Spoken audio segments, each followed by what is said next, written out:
Welcome everybody back to the Crimson 15 podcast. I'm your host, Crimson 10. And 15 PCA. And we just watched the premiere of Star Trek Discovery, and it was... I left feeling odd. Yes. I'm like kind of irritated with some of the stuff that I saw, but I didn't feel like, oh, I'll never watch this first episode ever again. No. It does not need repeat viewing. You see... you kind of experience what happened, and then at the end of it, you just have a weird feeling. I don't know. I just have a strange feeling of, what did I just see? This doesn't feel like a Starfleet ship. This feels like a Firefly ship with a bunch of rogues, and everyone's fighting, and captains and first officers are at each other's throats, and it's like, this is the Federation ship? I mean, if you'd have told me this is how Klingon ships behave, if they think, yeah, they don't act like this. They don't act combative. They're not so defiant. Yeah. I've only defiant. We were captain in front of the bridge crew, like... multiple times. Yeah. I can understand, here, okay, let's go back to the beginning before we get off, because it's just, I'm just reeling after that episode, and not in a good way, but in an odd feeling kind of way. Okay, so it opens up with these Klingons talking about something where I don't even understand what they were talking about. Yeah. Talking about, this is our time, and we have to unify, and I guess you see an explosion. Was that their moon blowing up, or did that happen? No, that happens later on. So, like, what was... well, maybe that's something that happened to that guy. Praxis happens a little bit later. Yeah, so you get that, then it cuts to the captain and the first officer on some desert planet. Which is weird. They didn't have first officers back then, by the way. The only science officer was a second in command, but... so you have... they're on a Star Wars planet, doing Star Wars things, walking around, and they're trying to do some water thing, because this planet's water table got all fried by some meteor or something. And I'm thinking in my mind, so they shot a couple laser blasts in the ground. That's going to solve the problem. That's one well. Well, I don't... Then they start walking around the desert. Oh, this storm's coming in. We can't contact them. And then the captain's like, oh, I got this figured out. And of course she doesn't share the information with the first officer because, you'll find out it's a big secret. She ends up walking the Star Trek symbol. Starfleet symbol. And then they see it, and that's when they know to pick them up. I'm like, were they walking for hours? And then not only that, they looked like they were doing water to a pre-warp society. That's against the Prime Directive. It's so weird. Yeah, General Order 1, like they say, Prime Directive. So, I mean, Kirk did those things, but this is right off the bat, we're doing this. And then they get back to the ship. And the one thing I did like, because I actually, when it happened, I'm like, oh yeah, the captain's log, basically. Yeah. She starts out with the Stardate log. I'm like, oh yeah, I remember those. Well, it's funny that, but in Kirk's time, they never mention regular dates, and she mentions she mentions the time, even the day. It's like a Sunday on Earth. Mm-hmm. So I'm like, oh, that was kind of thing. And then you hear the sounds of the ship, sounds like the classic sounds, and just all the kind of little nostalgia things, but everything else about it was nothing like Star Trek. No. Even scenes where they're just on the bridge, the camera's at a 45-degree angle and it's like panning around.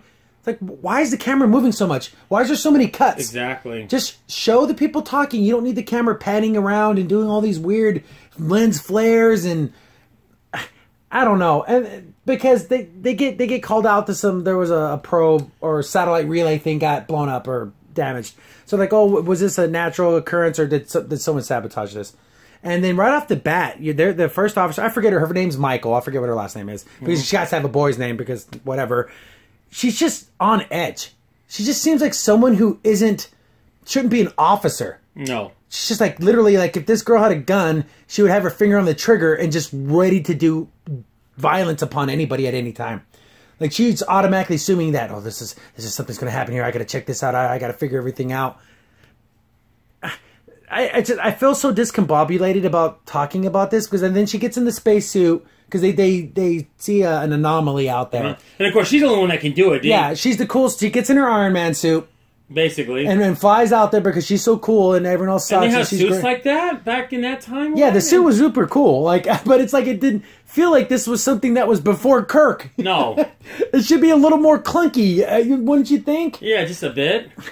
And well, we get to meet some of the crew members. I like the alien guy. I think he's the third in command. I think he was the best character. He's a cool guy. I like him. I give him an A+. He's a pretty cool guy. Then there was some kind of like android robot. I don't know if it was an android or someone wearing a helmet, but they had like a cool like interface on it. It looked kind of cool, and it was a woman because it had a woman's body. So I'm wondering if it's a person with the helmet or just a full-blown robot. Anyways, that character doesn't do anything. It just looks cool. And they're always combative. The third officer and Michael and the captain. So like everyone freaking hates each other.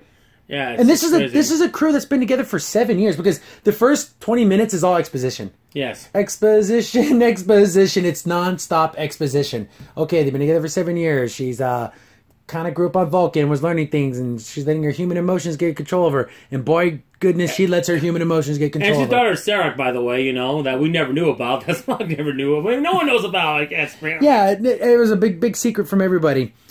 And you get these moments where she's just off. She almost seems unhinged. Whoa, we get it. You're trying to always constantly prove yourself. You're second in command. You pretty much proved yourself. Yeah. Why are you so gung-ho about everything? I said this during when we were watching it. It's like a Tony Stark character where he's so full of himself and so brash. And when you first meet the guy, you think, oh, this guy's a jerk. Maybe we come to love this Michael girl. Well, are we going to see her flaws? Are they going to show flaws? Are we going to get to learn some more about her and kind of empathize with her a little bit? Because right at the beginning, she's a hard, brash woman, and I don't like people like that who just they know everything. They have an answer to. And if you knew this character for a couple seasons, maybe it's so weird. It's funny because she's always bringing up things like Spock-like things to say, but she doesn't, because Spock had a certain counter to his voice. And when he would say something really smart, like, oh, a philosopher once said, blah, blah, blah, blah, blah. He's like, oh, okay, he's kind of being a smartass, but he's Vulcan and he has that air about him. It makes sense. Even Tuvok, when he said things like that, it made sense. But this girl has such a human way of speaking. It just comes off as a know-it-all freaking, you don't like her. Yeah, exactly. It's just wish that she would just be a little bit more not so skittish, a little bit more reassuring, because she's supposed to be a first officer. Again, this is before Kirk's time, so by then, they didn't have the hang-ups that they had in Enterprise. They wouldn't have that kind of, oh, it's their first time in space. And that's what it feels like. There's no, I wouldn't put it, she doesn't have that professionalism that I expect of a first officer. It's like none. None. It's like a pirate ship. Yeah. It's like seriously. It feels like a Klingon ship. That's what it feels like. And so they get out there, and she's in her spacesuit because she's awesome. And she finds out this structure, like a superstructure. It looks like I don't know, like not like the outside of a temple. Yeah. And she's like talking about the architecture and everything. And then I guess she meets up with some Klingon person who's in a spacesuit, and he doesn't bring a gun. He just brings a bat lift because that's what they do. And she ends up killing him. Yeah, she kills him off. She one shots him because she's so cool. She can just. She like bum rushed him. Yeah. And then he ended up stabbing himself. I think that's what happened. I don't know. I guess it was crazy. And then she's floating out in space because there's, again, the whole point of her not going out there was the radiation. Yeah. And she's just like, I don't care. I'll do it anyways. So she's floating out there getting radiation burns. They save her. You don't see it. You don't see it. It just happens. And I guess the Klingons save their person, but he's already dead. And they do like this ceremonial thing of like getting rid of his body. I guess they put the bodies on the ships. And then there's this whole scene with the Klingons like, oh, who's next in line? And it's like his brother, and he's supposed to like be the, what did he say, torchbearer? Yeah, I don't even know what that means. I don't know what that means either. Then, I've watched Star Trek. Then he doesn't want to do it. Then some random Klingon who's like an albino, like his skin's all white, because these Klingons are like, they go from dark blue to black. Yeah. And this guy's like white. So I guess he's like an outcast or whatever. He takes up the torch-bearing ceremony. And he does it by putting his hand in a flame for like a minute. Yeah, he wanted his hand extra crispy style. I don't know what it meant. None of these things make any sense. I wanted the guy to say, well, you don't have to do that. He's like, I didn't ask you to do that. The captain's like, no one told you to do that. Though I will say this, they are speaking Klingon. I thought that was cool that they do speak. That was cool. These are not speaking English, because why would they? No. And it's so odd. Every scene was just so odd to me, and it seemed so foreign. Yeah, and that Klingon bridge looked nothing like Klingon bridge. Was that the bridge? Looks like a temple. I don't know. It looks like some kind of weird cathedral that was made in a cave. Yeah, if you'd have told me this is an Egyptian hybrid hive from like Destiny, if you play Destiny, you know what that is. That's what it felt like. Yeah, they have like their Stargate type of thing. And there's no symmetry to anything. No. So it literally looks like a natural, like their ship was grown, not built. Yeah. And speaking of the ships, the Klingon ships look like junkers. Yeah. It's like they just look like a giant mishmash of just anything and everything. Yep. I'm telling you, why can this be a new race? If this was a new alien race, I've been fine with it. Why did they be Klingons at all? Yeah, why? There's nothing about these things that are Klingon in any way. No. Their bathlets look stupid. They look like weird They look like circular kind of... I wouldn't put it with like a little ball in the middle, like a sickle, kind of weird. There's no symmetry. No. That's always kind of liked about the Klingons And the batless. Like, there was a balance. They believed in a lot. It's kind of like that very kind of samurai type culture where there's a balance of things.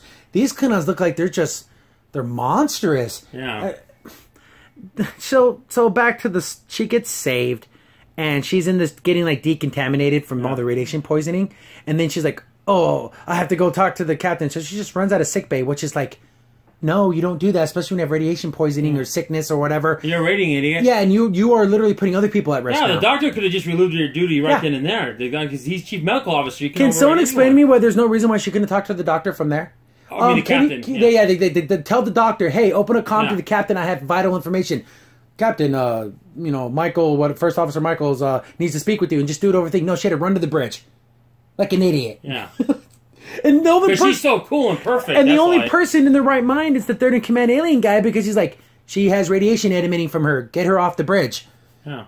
It's like he's the only Star Trek character in the show. I almost feel like he's like what Star Trek used to be, and this shows what Star Trek is now. That's what it feels like. Like he's harkening back to the old Trek that we like, and they're trying to say, well, that's wrong. This is the way we do it now. That's what it feels like to me. That's how I feel about it. So everything up to this point was feeling weird and odd. And from that point on, when she comes out of that, her to tell about the Klingons being there, it literally goes off the rails. Yeah. It lets you know that this ain't Star Trek. This is something else completely. Yep. So she comes with the bad idea, power up weapons, and it'll force them out of their cloak or whatever. So they power up weapons, red alert, boom, the ship shows up. Well, that was even kind of weird. That would be like a police officer thinking, hey, there's someone hiding in those bushes. Instead of trying to get them out, I'm going to put my gun at it and see if they come out. That's so non-Federation. Yeah, they would probably use like some kind of like torpedo like near there, or some kind of like little pulse or something. Pulse that would blow it up, so you would get like a resonant thing from it or something. Like, oh, there's the Klingon ship there. It seems to me that they're going to use a lot less science to solve problems, a whole lot more of I'm going to shoot you to solve problems. And that's not the Federation. It just isn't. Especially not at that time period. So they uncloak, and you see this big, nasty junk of a ship. Yeah, but here's another thing. Get back to the other point. They didn't even know they had cloaking technology. So how do they know there was even Klingon? I mean, how would they even know at all there was Klingon ship? She might have saw that Klingon, but that doesn't mean there was a ship there. It could have been just a one-man thing for all we know.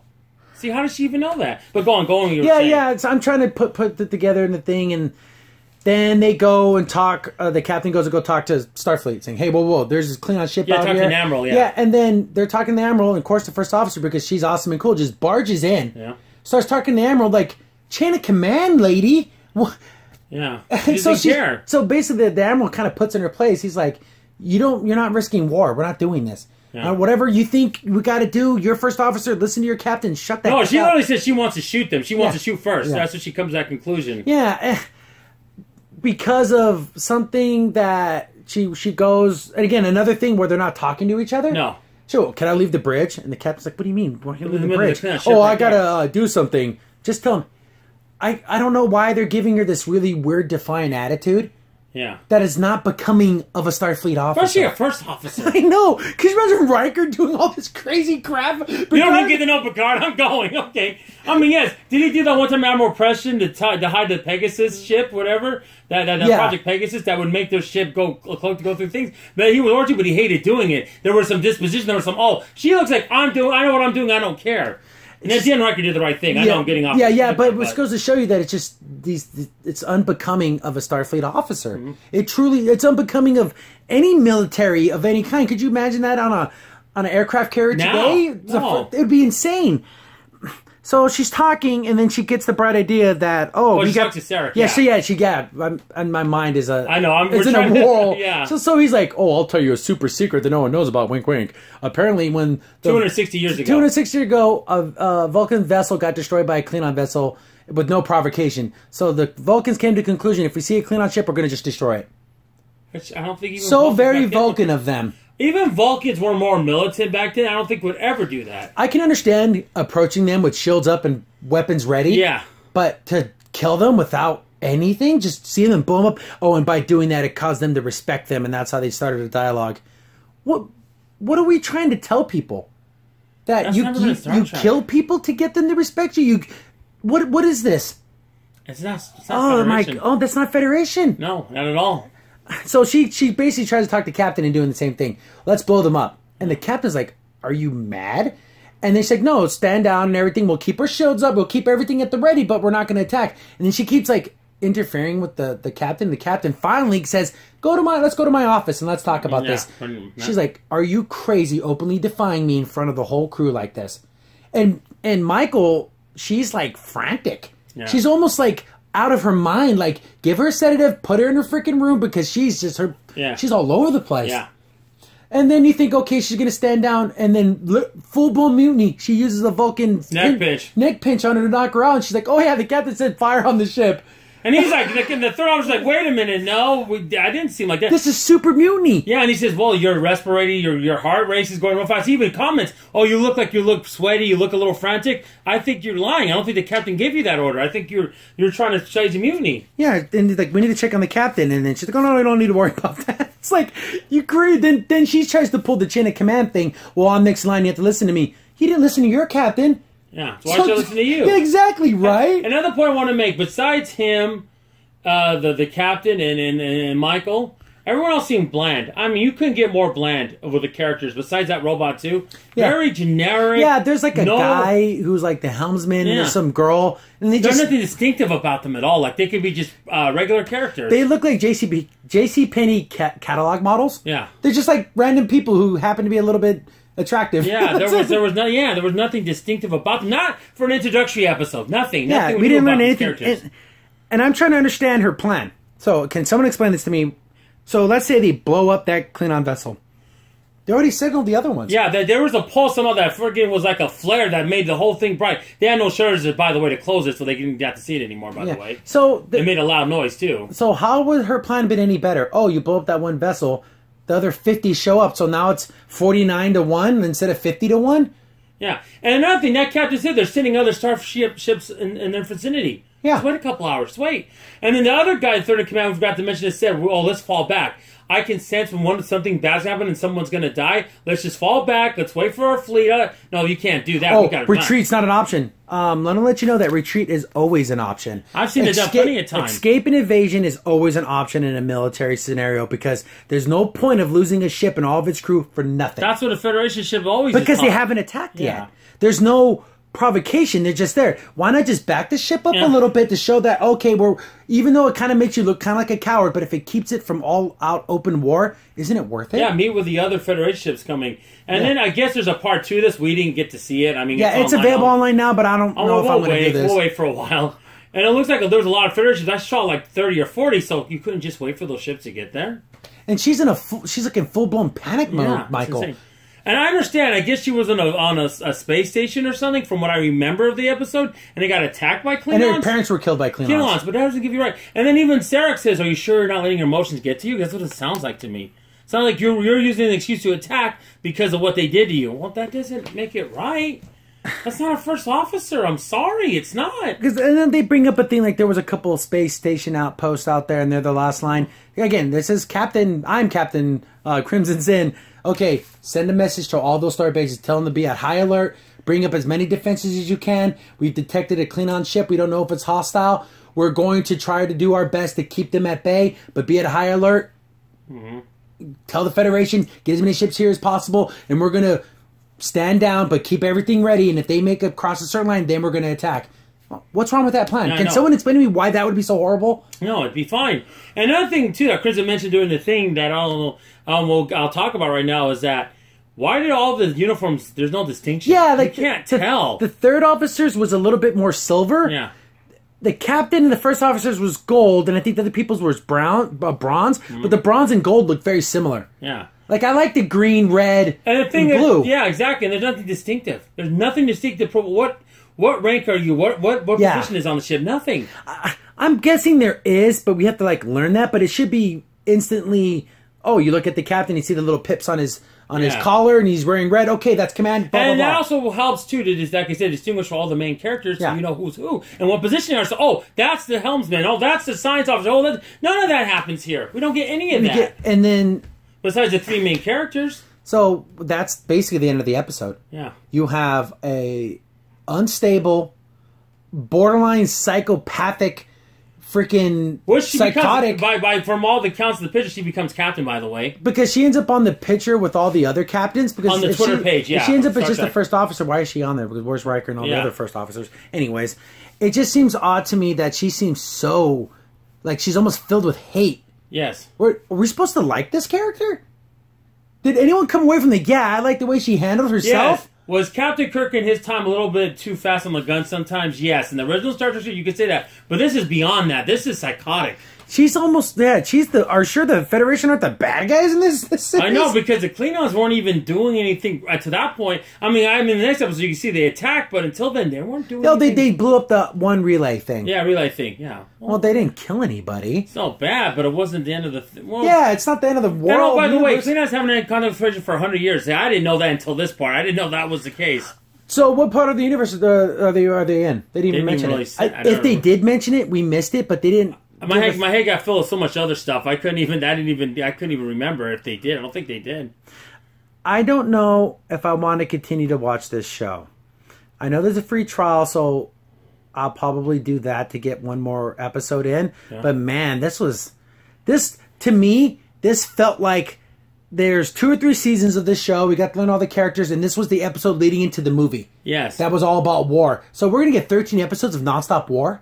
I think it's about 14, 15 episodes. Yeah. So we're never going to get an episode where they're just going to a planet to explore something, and there's a space anomaly. There's an anomaly somewhere, or there's a mediation between 2 races, and the Federation's there to like help them bridge the gap. There's going to be none of that. No. Bang, bang, bang! Shoot them up! Kill everything you see.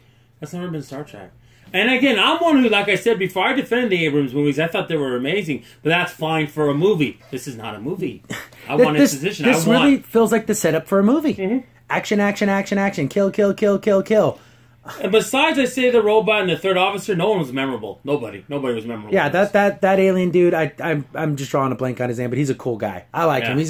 He looks like he belongs in a Star Trek world. As I said, he's the old Star Trek. That's what they're kind of good at. He's what Star Trek used to be. I do commend the captain because after she got neck pinched, she got up and literally had her phaser out and said, "Put the first officer Michael into the freaking break. She attacked me. We're done with this." Yeah, exactly. You can't do that. And they've known her for 7 years and she does this. Could you imagine that?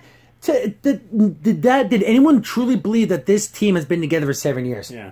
Can you imagine Roger says, "That's it, McConnell's line of order." He just knocking him out. Yeah, he's like in his private quarters and he just like Chuck just boom tosses him off at the table. Yeah, and I'm going to tell you another exactly right. I'll tell you another parallel that made more sense. In Voyager, when they first got stuck in the Delta Quadrant, they had Maquis crew members. Full on terrorists. Terrorists, that people that were actually left the Federation would have made way more sense for them to take over Janeway's ship, and they didn't do that. I mean, you can argue the season 7, but they were mind manipulated against that Bajoran guy who had that subliminal messaging in their body, but in their brains. But that's not what I'm talking about. They could have attacked, and they didn't do that. She did a full-on mutiny. Like I said, she risked her career, the life of the crew to attack this ship. She's too reckless. To gain what? Yeah. Blow up one ship? I would even thought about maybe relieving her duty when she got radiated the whole bridge because she left that place. The thing right there, that proves she's reckless.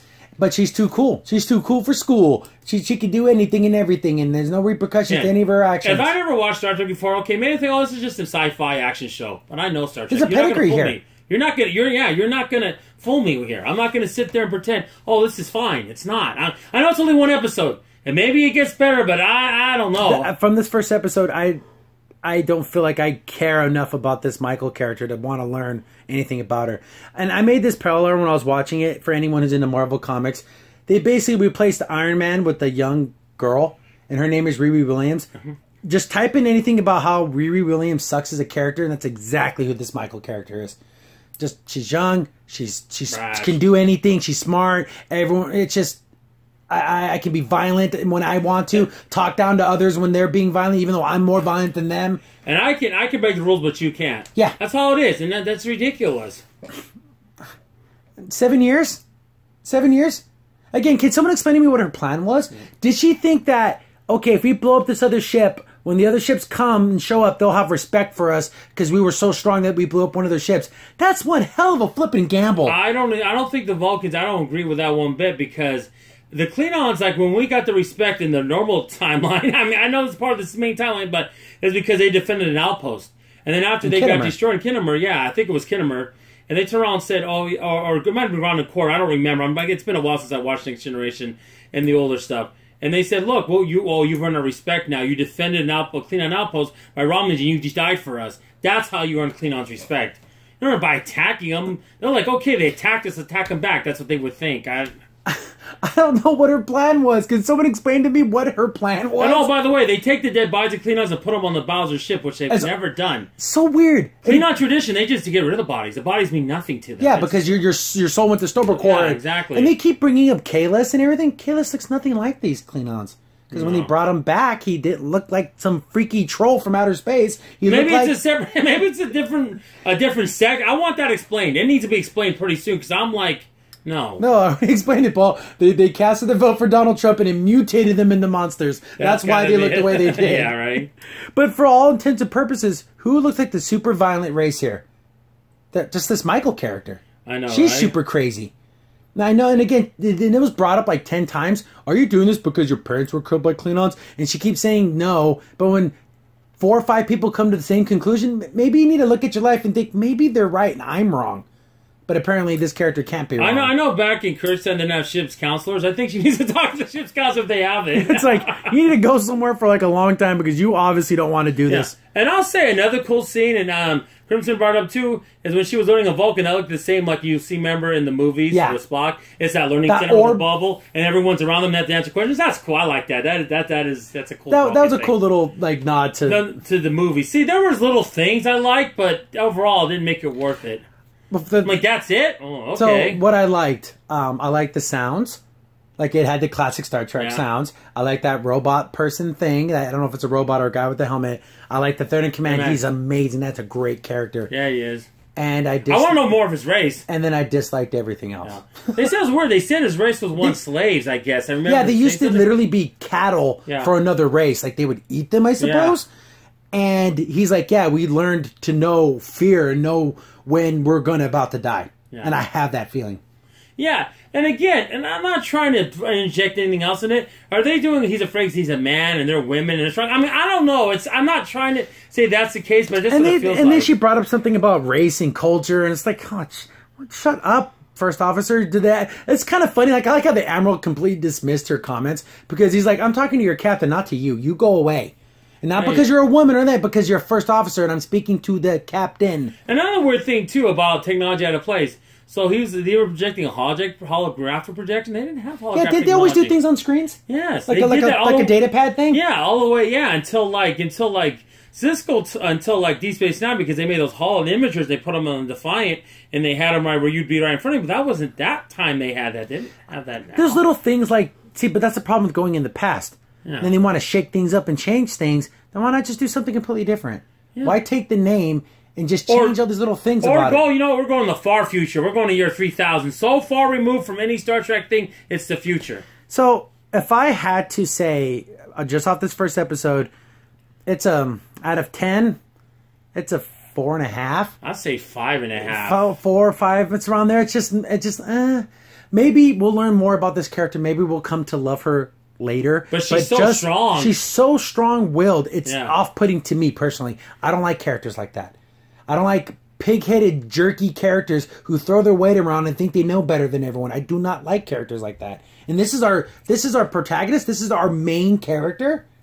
She's the type of person when she goes in the room, everyone will be like, oh, here's she. Okay, what is she going to say now? And there was one scene where you thought in the episode where that third in command was going to do something, and she had to walk in, and now it's her turn. It's like, okay, but I also noticed in that scene where they were kind of asking what was the next move, and he was kind of fiddling with his fingers because, I don't know what to say. I'm just a man. I'm supposed to make decisions. And then she comes in all puffs out her chest. We're doing this, we're doing that, we're doing this because she's the coolest character in the world. Yeah. Just little subtle things like that where I'm sorry if that's not what their intent was. That's how I took it. Yeah. And I'm not saying she's a woman because the fact she's just too strong-willed. I don't mind someone who's confident. See, Jalen was confident, but she never acted like that. She was never reckless. There's a difference between being confident and being stupid, guys. I don't know. I don't know if I'm going to do the second episode. I might wait a week. Is that how they're doing this? Once a week? I'm assuming. Because I know that's available on Netflix in other countries. So is the whole series out in other countries? I don't know. I guess we'll look it up. So I'll see how this is going because I don't know if we'll do an episode by episode. Since it might just be. It might be with our general one. It might. Yeah, maybe we might do a couple more episodes and then do an overall, because it gets us, what did you say, under 15 episodes? So that's what, a couple of months worth. If they do I'm month, hoping this is just one season with this cast, and maybe next year they'll do something. That's what I'm hoping for. I would really love that. I don't know. I trying to go scene by scene, I just kept going, huh? What? Huh? Every time I kept pausing. And then nothing. Yeah, exactly. We had to pause and talk about it. Well, okay, what was just that? And then like we continued on. And there's another part when she was medical bay. No one was dressed in the traditional. They were wearing all white, so I don't know if that's the medical uniform. But shouldn't they be wearing some type of blue? Or wouldn't they be wearing what everyone else wears, but have a different insignia to identify their medical? To know that they're medical. Yeah, they never did that. I mean, I don't know. And again, like I said before, in the Orville, how there's showcase episodes that single out one crew member and you learn about them. How are we going to do that in a war scenario where everything is bang, bang, zoom, zoom, shoot everything? Yeah, you can't. And this is why, besides the original series, I know some fans will point that out in the comic section, but I'm going to say it now, if I didn't. In the original series, they were all together for a while. I get that. But every other Star Trek show, they all came together at the beginning of the series. And then they got to know each other and grow. And so they're going to have their differences. They don't know each other's. They're still filling each other up. This is after 7 years. If you didn't know your first officer was psychotic by the 7th year, you're a bad captain. I don't know the first 10 minutes. You're demoted to ensign. Sorry. You need to go back to the academy and, I don't know, go to an anger management class or something. My goodness, you just going off the hand. It's almost like she had PTSD or something. Yeah. And it was affecting her. And what point did you seem like she would be able to be a first officer? I'm sorry, I didn't. And she saw her captain as a mentor that they've grown and learned together for 7 years. Yeah. What would have really been good, which they should have did in the first episode, is that maybe I was seeing with her and the first officer together and them talking about maybe home and talking about maybe she was teaching her a lesson about something or maybe some kind of, I don't know, bridge to get them to, I don't know, something that would make them look like they're relatable or somehow they were friends. I didn't sense that at all. Well, they did a little bit of that on that sand planet. But I wanted to be on the bridge, on the room, though. But the dialogue felt flat. I'm going to say that it felt like Josh Whedon-esque, where like everyone's saying something witty and they have a funny witty comeback for everything. Oh, way too much of that, too. We didn't mention it too much. It was like, really flat. Oh, it's like I said about the cantor and the way she speaks. When Spock said something that would kind of come off of him being a pompous jerk, you have to remember, okay, he's a Vulcan, and they're kind of like that. Yeah. But she has such a human-like way of speaking. How much Vulcan is she? Because she didn't even have the point ears, really. So I'm like, I mean, what percentage? I don't even know. So, again, is she related to Spock? I don't know if there's a half. I guess it's another mother. I don't know. It's weird. I don't know. I don't know. You want to say, Sarek, you can. Sarek, you going around town? What you doing? I don't know. It was just okay. And I'm feeling more confused than anything else. Yeah. Like, I want to learn more about what's going on. I just feel confused. I kind of want to wait till the whole series out, then someone does a video where they break down the story like in 20 minutes. That kind of want to wait for that story. I want to see, what was this? And my goodness, it was so dark you couldn't even see the ship out there. I mean, it was dark. There was a funny scene where she's out there like, it's the architecture of this building is so, I wish you could see it. I'm like, yeah, I wish the audience could see it too, because it's so freaking dark out here. Okay, and then when you see the engines and the way they look, just the Klingon ships, there's no green. There doesn't look like a bird of prey or Warshak class ship or anything. You would think they were in some type of temple. Yeah. Like I said, some kind of cave thing. They look like Egyptian. I'm sorry, and their armor's so rigid. Like how they even like move like literally like they're wearing like these chest plates. I like the Klingon armor. I like the way it looked in Next Generation DS9. I think it looked cool. I like that. The gray and then the metal spine in the back. It looks cool. Yeah, and then some of them had sashes. Yeah. These guys look just monstrous. Why couldn't they, like I said, why couldn't this be another alien race? If you remember the Orokai in Lord of the Rings and these Klingons, they look like they could be cousins. Yeah. I don't know. I guess we got to wrap this. I don't have nothing else to say. I mean, I'm just so disappointed. I know it's the first episode, but and then they showed a preview, and the thing is, they showed Harry Mudd. If you know him, he's kind of like a con man in the original Star Trek. He even got into trading like slaves, like female slaves. So he's kind of a bad guy. But they treat him like flat out. He knew a bomb was going off. Mudd would never be that way. Yeah, he was the guy that if you guys did a job together, he'd leave you holding the bag. He's been a little worse. Yeah, he's a little worse than Quark, but he's around that kind of bad guy. But I don't want to think he would purposely kill people. No, he never would do that. That was never his thing. And then at that point, why not just make it a completely different character? No, because you got to be the original. We got to destroy all your little dreams and Remember all the little things you liked? We're changing it now. I know. I don't know, but I guess that's what happens when you have writers who've never written for Star Trek. Yeah, and most of them went to Orville, and you can tell the difference. So, again, I'm not mad. I'm just disappointed.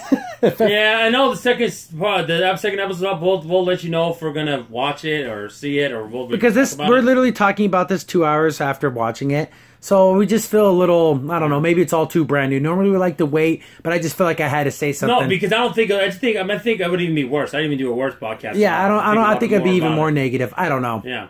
See, Orville, I always went the next day because then I want to take it all in and actually, get little points and look at this interesting point in this part, especially the third episode.